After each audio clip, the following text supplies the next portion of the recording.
Мне не нужна судьба иная, мне ни на что не променять.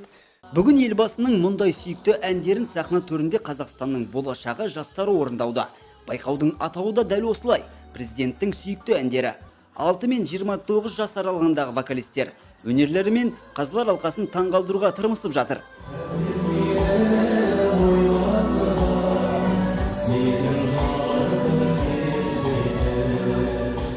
Бірі патриоттық сарындағы әндерді ұсынса, енді басқалары ескі көркем фильмдерде шырқалған әуендерді орындады. Байқауға барлығы 25 жас талант қатысуға бел буған екен. Мен таңдаған өлеңім Алтынай Жорабаева, Қазақстаным алға.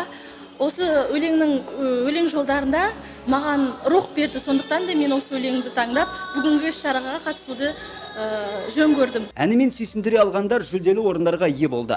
Сондай-ақ жеңімпаздардан бөлек 6 аталым бойынша үздік әншілер анықталды.